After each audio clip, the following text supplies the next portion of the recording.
Halo Roots People, gua Didi, gua Didi Orange, gua asal dari orang kampung ya, Malang, Malang tapi gudang musisi juga di sana. Gua main bass dari apa ya, dari SMA ya kali ya. SMA itu pun juga main-main di lingkungan SMA SMA festivalan. Terus gua ketemu sama anaknya Ucok. Gue berteman sama anaknya Ucok Aka. Mungkin teman-teman tahu Ucok Aka kan legend rock Indonesia.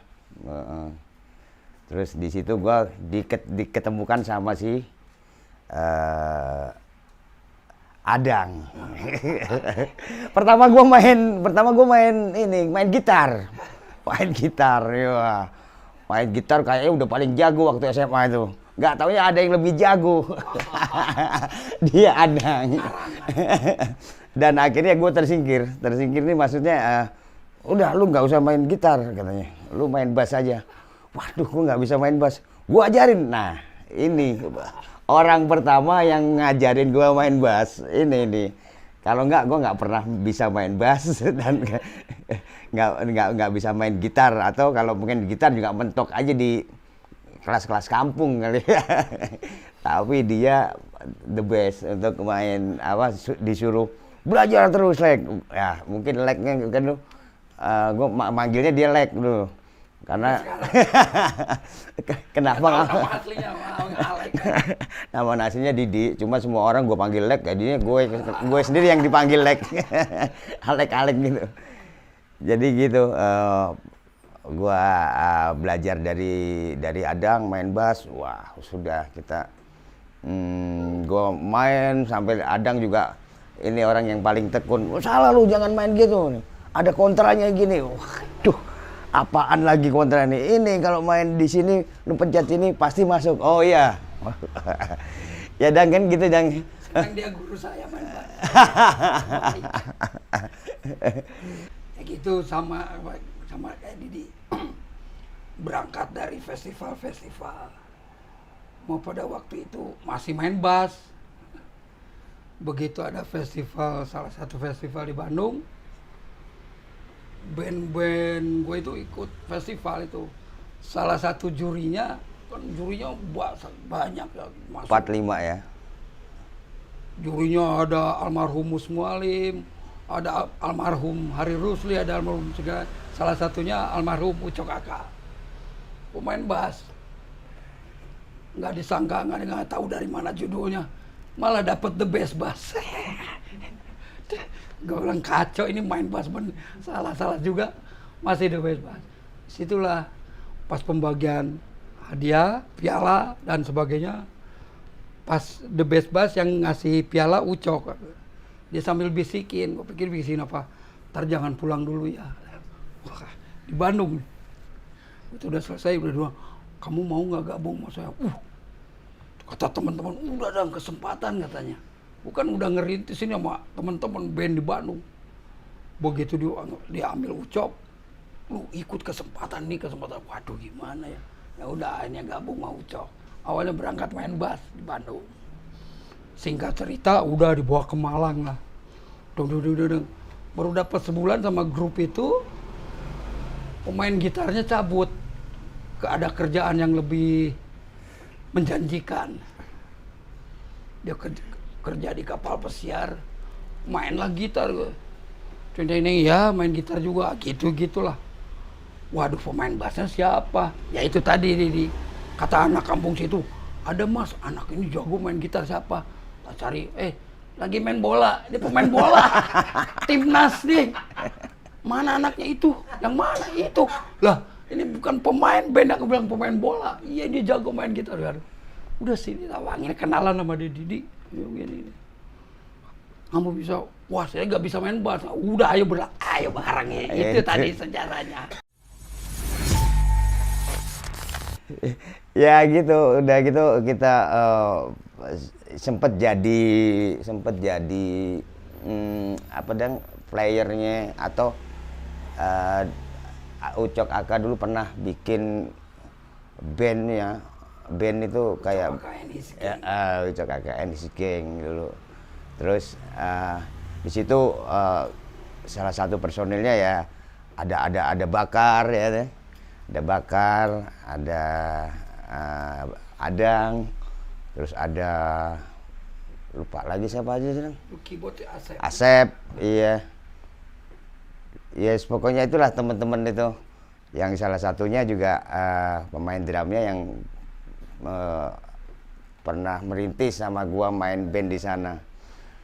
Nah, sempet sampai ada beberapa kali main tur Sumatera dan Jawa dan Madura dulu itu. Mungkin tahun berapa ya?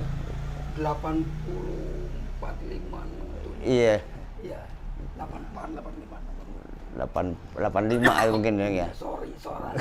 Gue juga sendiri masih SMA gitu. Iya.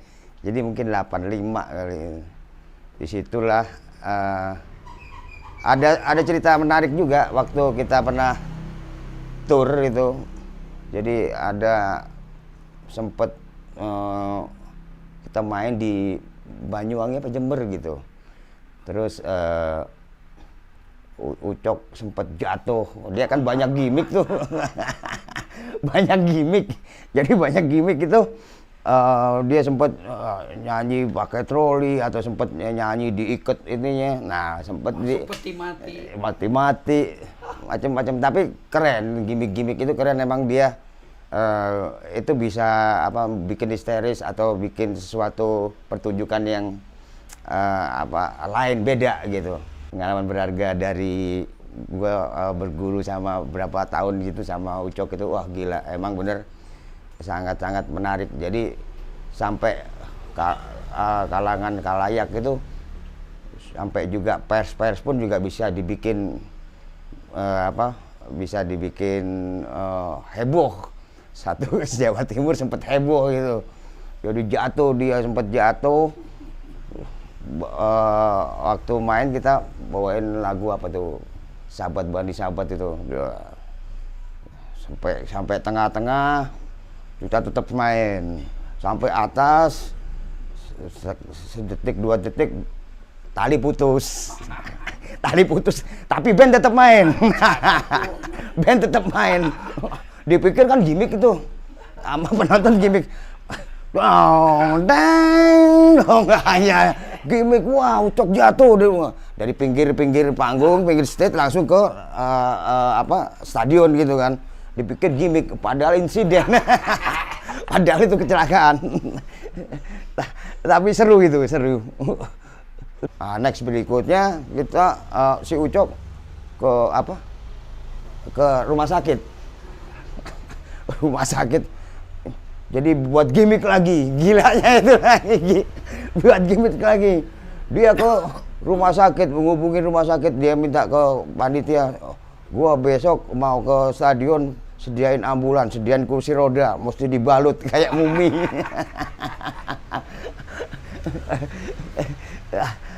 Tapi ya itu tadi menurutku gimmick-gimmick itu sangat hebat gitu. Setelah dia masuk ke rumah sakit, kita nggak pernah tahu nih, masuk ke stadion, masuk ke stadion itu pakai ambulan. Pakai ambulan, terus dia dibalut sama ini pakai kursi dorong. Dan akhirnya ceritanya kalau penonton histeris, jadi bisa bikin dia bisa duduk, bisa jalan, bisa nyanyi. Itu karena penonton. Gila kan itu. Tapi ya kita ya, untuk waktu saat itu kita yang gua lulus SMA nggak kebayang gitu dengan gimmick-gimmick kayak gitu ya kan. Tapi dia bisa ngolah dan bisa ngejadiin entertain atau publik atau itu bisa disulap itu. Wah gila, Ucok bisa nyanyi lagi, bisa jalan Karena apa? Karena event apa ada pagelaran show itu, jadi dia bisa jalan, bisa sembuh lah istilahnya gitu. Ya itu mungkin perjalanan apa namanya gua yang pernah apa namanya pernah berguru dan dapat ilmu yang mungkin tidak apa ya, mungkin itu sangat-sangat, kalau tidak ketemu sama Ucok, gue nggak akan di sini. Artinya gue nggak pernah jadi orang yang kayak sekarang, yang pernah jadi pemain bass yang pernah mendudukin grup-grup top di Jakarta gitu. Jadi karena beliau lah, karena almarhum itu, jadi saya sampai sekarang bisa dan mempunyai talent atau mempunyai ilmu yang kayak almarhum ajarkan. Jadi sebetulnya asik ilmu yang nggak ada nggak ada sekolahnya. Oke, dari tadi kan gue pernah bilang tadi inilah awal temen gue yang pernah gue belajar bass dari si Adang ini. Terus ya itu tadi sempat kita punya band, terus gue juga sempet tour ke Sumatera juga waktu tahun 88 itu bersama titlenya itu Surya Rock apa gitu ya. Terus ke Sumatera sampai sebulan. Terus dari situ tahun 88 kalau nggak salah. 88 terus kita balik lagi karena Ucok sudah tidak mau ini lagi untuk meng-hire anak-anak lagi, ya udah kita sendiri-sendiri. Terus di situ ada lagi sebetulnya ada vokalis selain Ucok, itu ada temen gue orang Malang. Orang Ringo. Malang itu namanya Ringo. Dia di situlah awalnya gue pernah ditawarin mau ke Jakarta nggak? Oke, ayo. Maksudnya di situ tuh ada tante gua yang punya studio.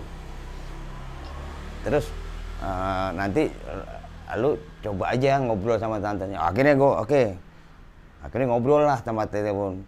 Di kamu ini nggak? Iya. Artinya di sini nggak ada yang nunggu studio.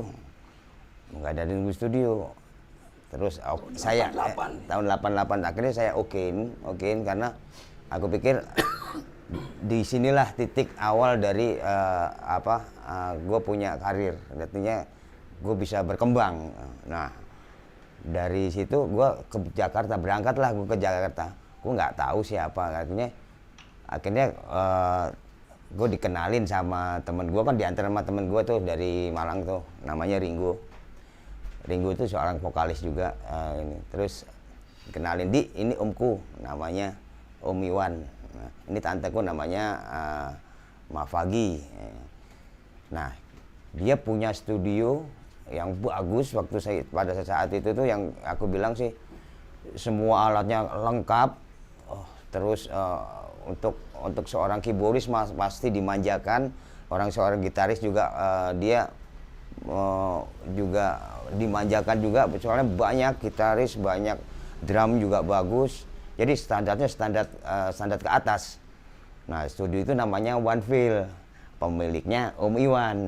Nah, Om Iwan inilah yang aku bilang ini sebagai bapak asuhku yang di Jakarta, karena aku sendiri nggak punya siapa-siapa di Jakarta dan aku cuman bermodal bisa bermain musik. Tetapi aku nggak pernah ngomong kalau aku bisa main musik sama Om Iwan. Tapi lambat laun Om Iwan ini sendiri kan dari Solo, dia juga penggemar atau pelaku band, yang artinya pelaku untuk dia pernah jadi vokalis ya. Kenapa jadi vokalisnya apa namanya dia? Cencem ya, pernah jadi Cencem, nggak tahu formasi yang keberapa, tetapi pernah jadi band kebanggaannya orang Solo. Jadi formasi awal waktu One Feel itu ada si Canga, drum, terus bass gua, terus Adang masih di kampung ya Dang, masih di Malang. Adang di Malang waktu itu ya masih belum butuh banget untuk ke Jakarta. Artinya gue coba bikin dulu formasi apa yang di Jakarta. Artinya coba bermain sama anak-anak Jakarta itu. Ada si Canga, ada si Verlin, ada Once. Waktu itu dia masih sekolah. Masih kelas 1. Iya, masih kelas 1 gitu. Nah, kita coba dan sempat beberapa kali tuh main di waktu itu di mana tuh Pasar Seni. Dufan dan Pasar Seni itu waktu itu tempatnya cuman itu aja yang pernah apa yang sempet bikin atau panggung-panggung yang pernah dibikin itu ya itu aja. Akhirnya gue panggil lah teman-teman gue yang dari Malang.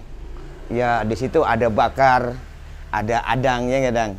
Waktu itu ada Bakar, ada Adang, gua, terus nah pemain ada si Ringo masih juga nyanyi. Terus main keyboardnya siapa Dang namanya? Dana ya. Dana itu Dana punk modern yang dulu mungkin kalau anak-anak band Jakarta yang punk modern itu kan band gede atau band bagus di Jakarta yang pernah bawain Ras dan sebagainya itu. Nah, ada salah satunya keyboardnya namanya Dana. Nah, sempat bergabung sama kita. Terus kita main di Pasar Seni itu kayak main tiap minggu kita main tuh. Hampir tiap minggu kita main. Nggak tahu itu berapa itu bayarannya dan itu lupa gua tuh. Itu mungkin 750 atau berapa 500 ya Dang ya. Itu dia. Itu tadi akhirnya dia duluan ke Jakarta. Jakarta, iya benar. Wah di Malang, Mabakar dan teman-teman. Ringo tadi itu kan keponakannya Tante One Feel ini. Main bandnya di Malang. Tapi Didi, berani nggak ngiringin pertama sekali Anggun, Ikang, Hari Mukti, Dufan. Didi karena tadi band pertamanya ini manggillah kita. Jadi kita berangkat dari Malang ngiringin Anggun, Ikang Fauzi, Hari Mukti. Enak nih. Grupnya enak katanya. Udah deh kapan kalau karena dasarnya kita dari sana anak-anak sudah main rock dan mungkin ada beberapa lagu sih yang sudah artinya ngasain lah Jang ya kayak ini berangkat kita main. Ngiringin Anggun, Ikang Fauzi, Hari Mukti, plus One Feel-nya juga main. Waktu itu masih Once vokalnya, belum Dodi. Main. Setelah main, saya Bakar dan temen balik lagi ke Malang. Didi tetap Jakarta di studio One Feel. Minggu depan main lagi ngiringin ada Nikardila, Inka Kristi siapa, Niki Astria termasuk. Berangkat lagi ngapalin dulu seminggu. Dikasih PR lagu ini main gitu dan gitu terus. Akhirnya kata Om Iwan, udah daripada bolak-balik, udahlah di sini semua markas di sini. Katanya. Gimana? Ayo, ya udah kita berangkat tahun 90 itu. Didi kan dari awal udah. Dari awal. 90 baru kita hijrah ke Jakarta. Makan, tidur, main, latihan, manggung ya kita udah stay di One Feel. Iya. Dulu One Feel masih studio aja. Terus saya lihat, banyak juga artis-artis latihan studio paling ya cukup kelas menengah ke atas lah. Itu berangkatnya One Feel.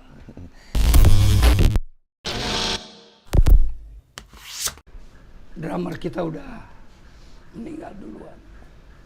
Al-Fatihah buat Bakar ya. Semoga diterima. Amin. Semua amal ibadahnya. Tapi itu memang drummer kita tuh artinya bersih, the best dan apa ya Dang ya? Dia itu tidak macam-macam ya Dang ya. Gak neko-neko kata orang Jawa. Tapi selalu di segala suasana Bakar itu membawa aura keceriaan, humor tinggi. Jadinya selalu kita kalau lama atau tidak saling ketemu kadang happy terus, ketemu dia tuh happy, jadi dia membawa itu aura happy ini. Dan emang dia sendiri juga orangnya tidak macem-macem, ngerokok aja yang sepintas kadang, atau minum dan sebagainya tidak ya Dan ya. Emang si Bakar ini apa ya, aku bilang dia juga banyak panutan di band-band anak-anak muda sekarang ya, artinya dia permainannya terus influence atau dan sebagainya itu dia terutama di kalau orang kita itu kadang disiplinnya kan kurang, tapi Bakar tidak, dia selalu disiplin diri sendiri dan emang bener disiplin itu mempengaruhi permainan juga. Artinya dia emang kalau tidak terkonsep dan tidak ini, dia tidak akan bakal main, tidak bakal. Tapi emang bener ya, artinya kalau misalnya ini ya latihan, kunci permainan di setiap apapun tetap di latihan.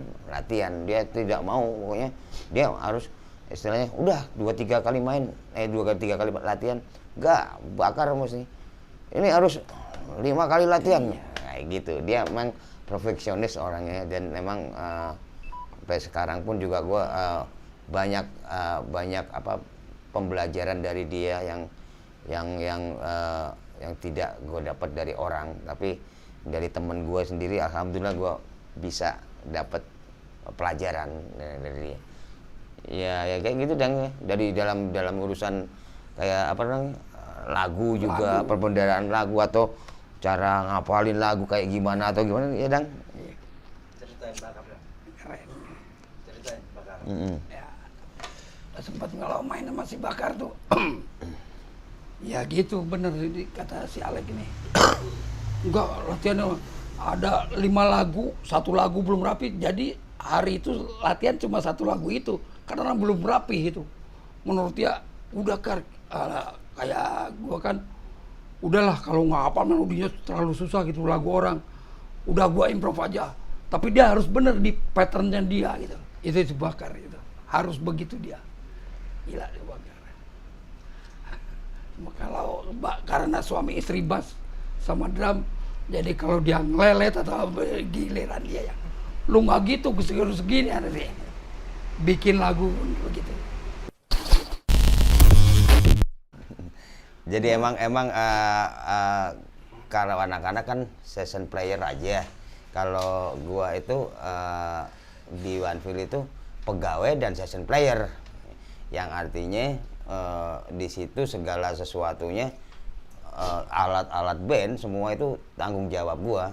Terus termasuk di satu kemajuan perkembangan studio itu tanggung jawab gua. Ya, jadinya si Onefield ini emang dulu sudah standar, terus tetapi lambat laun itu karena kemajuan teknologi baru atau di alat-alat band. Nah, gue terus sama Om Iwan saling sharing, artinya saling sharing, Om beli alat ini Om lagi beli ini, terus sampai ininya sound systemnya mana Om, kok nggak ada gitu. Oh iya ya, nah, sound system juga bagus juga, artinya buat perkembangan. Akhirnya dari situlah Om Iwan pernah cuman punya itu power yang Zaman dulu bahkan belum ada power, bahkan dah cuman pakai mixer yang plus power sama istilahnya ada PV itu yang gitu, 2 yang buat low-nya BW sama SP. iya itu ya benar itu. Terus itu cuman ukuran ininya tuh nggak sampai 5.000, itu awal banget itu, artinya 1.000 paling. Dan di situ pun aku bilang, Om kalau ini cuman bisa main di cuman acara 17-an atau cuman anak-anak kitanan doang gitu kan. Terus gimana dong, ya udah kita coba lagi beli yang agak besar lagi, yang gedean lagi. Nah dari situlah Artinya sampai manajemen One Feel itu aku yang pegang, artinya aku yang pegang duit dan untuk ini sampai Om Iwan, gue dari mana duit untuk bisa menghasilkan bayar-bayar ini? Tapi waktu itu dia tidak terpikir bisa ngambil dulu bayarnya setelah nanti. Nah, istilahnya sekarang itu apa ya? Kredit itu. Nah, Om Iwan nggak kepikir. Gue bilang bisa, ambil aja dulu Om, seperlunya dulu. Kita yang perlu ini. Terus bayarnya gimana? Bayarnya dari, wah gila ini One Feel ini studio di Jakarta Selatan, artinya studio di Jakarta Selatan itu kalau misalnya 24 jam atau misalnya 30 jamnya itu kepake semua. Itu dari pagi sampai pagi lagi. Dari situlah artinya kesempatan itu terus terbuka dan di situ ada namanya almarhum Gode yang istilahnya itu mengkoordinator mengkoordinator band-band di situ. Di situ setiap bulannya itu di mana Pasar Seni itu ada artis ya, dan harus ada artis dan kita pernah atau ditawarin setiap ada artis kita yang main, setiap ada artis kita yang main, kita yang ngiringin lah istilahnya sebagai pengiring ya itu atau session player kalau tapi sekarang. One Feel-nya sendiri main dengan sebelum artisnya. Sebelum artis main, One Feel dulu utuh. Habis gitu baru ada guest star-nya ya. Nah dari situ berkembanglah, artinya di waktu di Jakarta itu kita sebagai session player lah istilahnya itu. Ya kita banyak ya Dang ya. Jadi sebetulnya bukan spesialis rock aja sebetulnya waktu itu, tapi ya anak-anaknya berangkat dari rock, jadinya ya orang bilang wah ini band session playernya rock gitu. Jadi banyak ya kayak Gito Rolis, Hari Mukti, Bangkit Sanjaya, Anggun C. Sasmi, terus Aktif CB, Nike Ardila, hampir semua. Terus ada yang di luar rocknya juga ada Trio Libel, ada Lex Trio,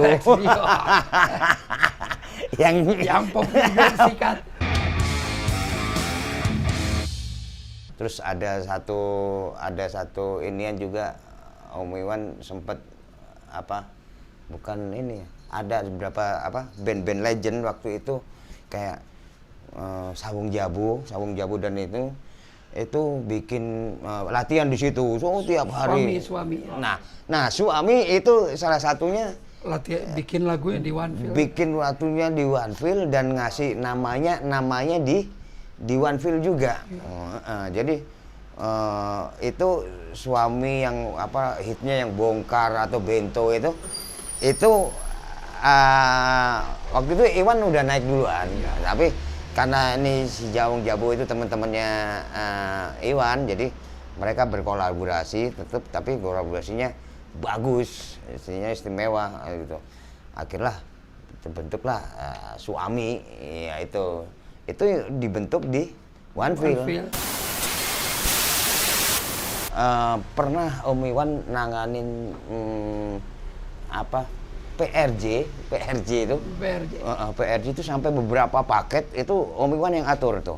Ini One Feel sama ini sini.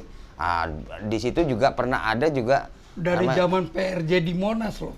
Oh iya. Sebelum PRJ di Monas, iya. PRJ masih di Monas. Masih di Monas. Dan Om Iwan kan gaul banget, artinya jadi jangan One Feel aja yang main. Nah, jangan One Feel aja yang main. Terus siapa aja ini. Teman-teman ada kan, teman-teman band yang latihan di sini, kita coba salurin. Nah, disitulah Om Iwan itu mempunyai orang gaul, kalau saya bilang orang gaul, yang artinya yang band yang pernah latihan di situ disalurin sama dia. Ya contohnya band Apotek Retna itu semua banyak. sebagian pernah main Band sebelum kita lah. ya, Opening. ya bukan opening ya, saya kan satu paket, jadi bukan kita nggak bisa sebut opening ya kan.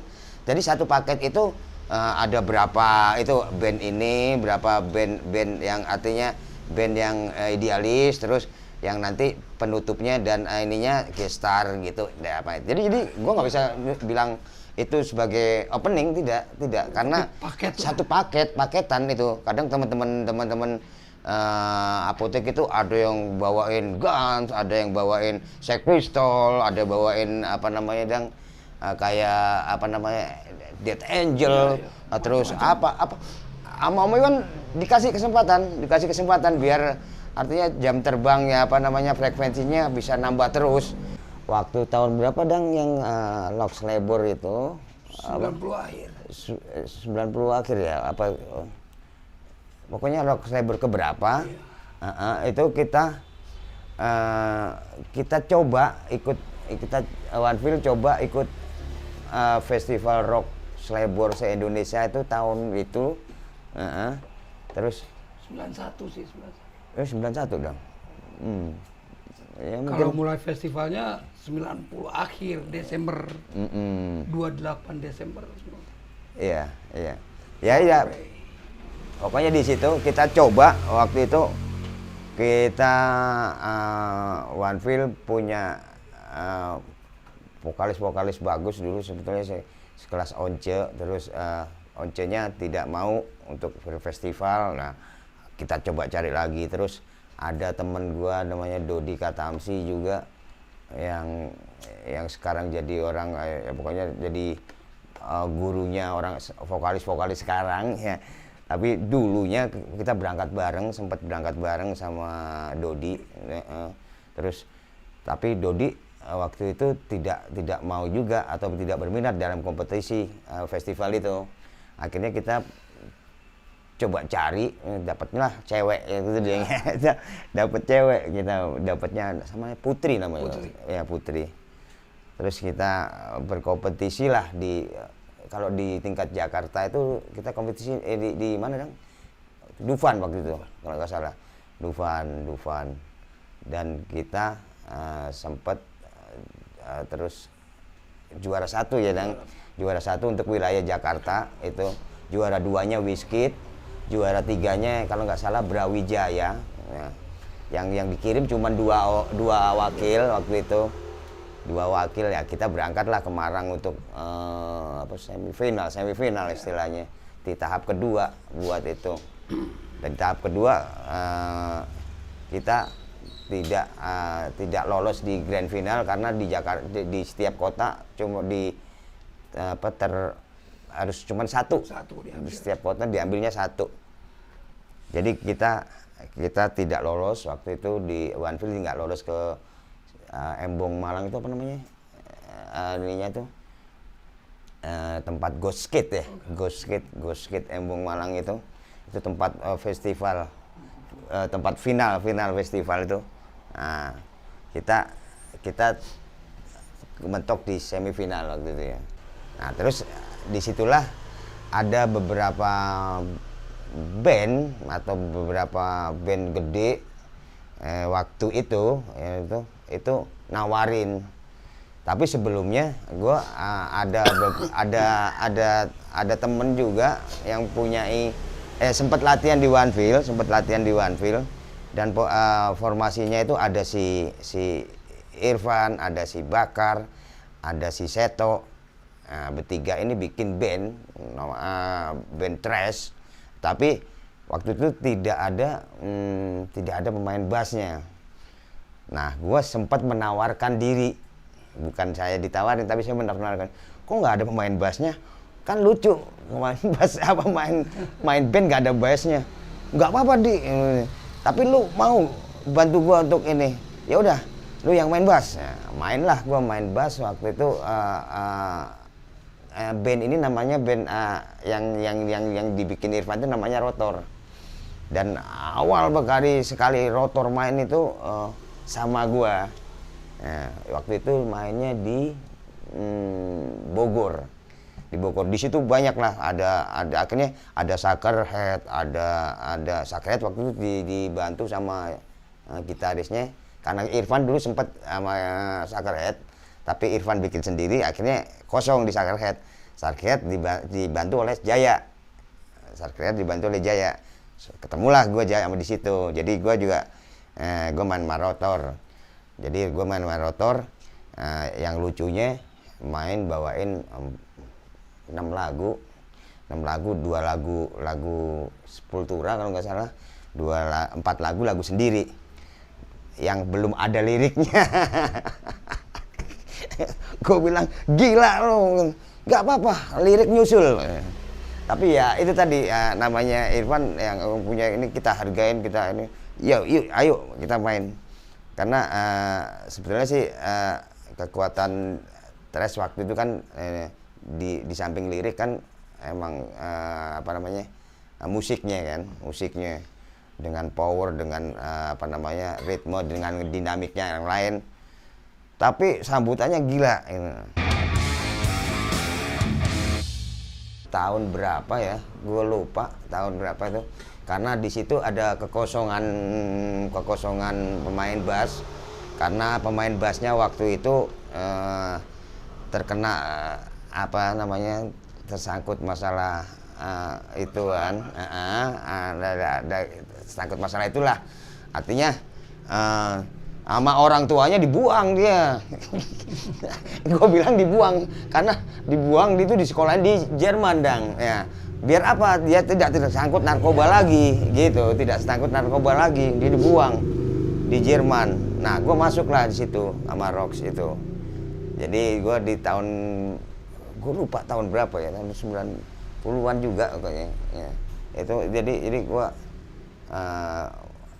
masuk ke Rox sampai tahun 2000 berapa ya, 2014 kalau nggak salah tuh.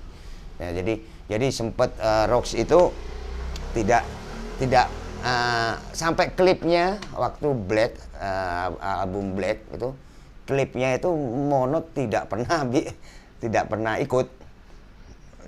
Klipnya klip gua, terus main pun sepanjang tahun itu, dari tahun itu sampai ke 2014 gua semua. Jadi Mono tidak pernah ngerasain, tapi dia yang isi semua album di album Black itu. Gue cuman replace aja, gua Mono gak ada, gua ininya. Jadi sebagai waktu itu ya kepentingan dan kebutuhan di Rox, gue karena gak ada Monot ya gue mau bikin klip, mau live, mau apa gitu, gue jadinya gitu ini. Terus kita pernah bikin ada namanya ada Rox Bergema Lagi itu, yang nggak tahu ininya proyekan kayak gimana, ada jadi Jaya masih belum engot dengan move on dengan kepergian Ari dan si Trison. Akhirnya Trison balik lagi setelah ini, oke, Trison balik lagi, gua, Trison, Jaya, Iwan, itu drummernya adisional, gitarisnya ada satu lagi adisional juga. Jadi begitu sempat satu album itu cuman isinya berempat, bassnya dua dan karena si Monot balik lagi, jadi Monot balik lagi, terus gue nggak pernah bilang gue keluar dari Rox, enggak, ayo kita main, ayo kita ini, terus ya udah kita main bareng aja. Gue kan berteman juga yang teman sama anak-anak Rox itu masih ini. Akhirnya si Trison, ayo bikin proyekan nih. Kebetulan ada juga proyekan lagi nih. Apa nih? Ya udah kita main bikin lagu sendiri. Oke. Ada namanya band namanya Dead Distortion. Yang Dead Distortion itu band-band zaman now yang ya istilahnya ya tetap mengutamakan rock dan heavy atau thrash gitu ya. Itu kita main lah gitu. Waktu itu ada satu album dan dua single, satu album dan 2 single. Di situ ada formasinya itu kalau nggak salah Ega Liong, ada Rian, terus Wawan Cer, gua dan Trison. Itu Dead Distortion. Mungkin sampai sekarang pun masih ada ininya apa di YouTube itu. Ada beberapa single, ada beberapa satu album dan beberapa single ini ya. Terus sampai sekarang pun juga masih aslinya masih kalau ada tawaran main ya gue sering kumpul sama anak-anak Rocks gitu.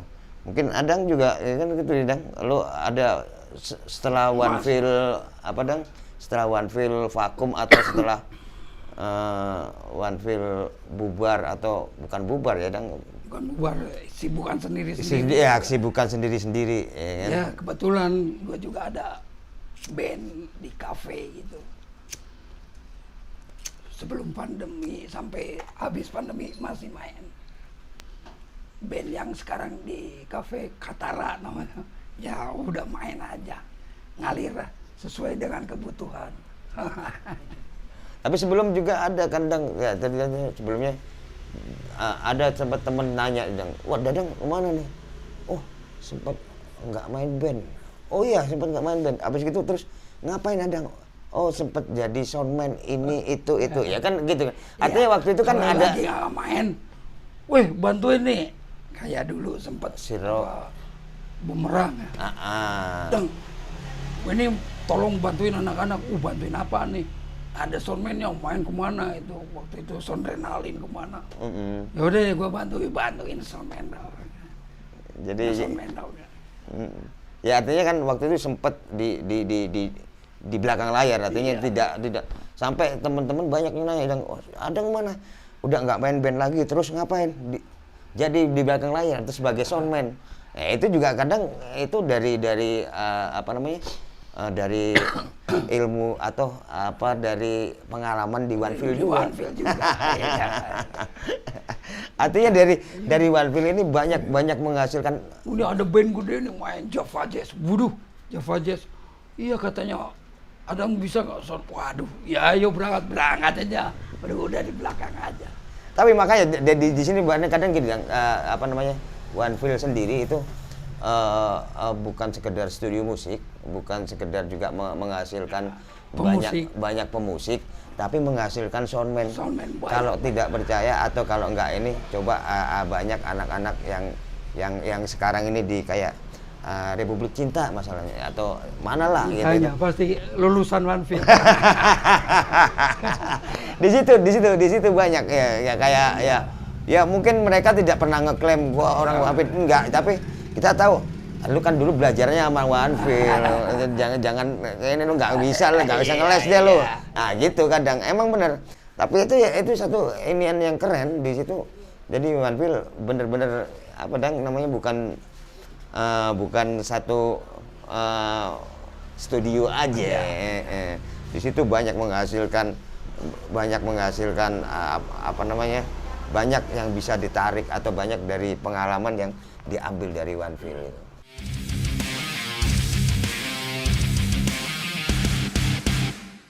Banyakin latihan, banyakin ini akan terjadi apa namanya klik satu sama lain terus dan soul itu akan terus ini. Jadi soul atau nyawa atau permainan itu akan kalau kita mau dapetin satu lagu yang pengen gini pengen bernyawa itu emang bener dengan latihan yang banyak. Itu tadi kalau kita sering latihan minimal dari rasanya dapat, soundnya juga kita pelajari lagi. Oh ternyata dia gini seperti contoh ada aku pernah lihat itu main band bagus, tapi ketika ada orang request lagu gampang sekali, bukan gampang sekali, artinya ya chordnya nggak terlalu susah. Lagu Wonderful Tonight itu anak band, saya lupa nama bandnya, bagus banget, tapi sound gitar cocil pakai distorsi, waduh sayang banget gitu. Berarti dia nggak latihan atau nggak mendengar lagu itu, atau cuma ngapalin partnya aja, soundnya nggak dipelajarin. Itu pakai distorsi full,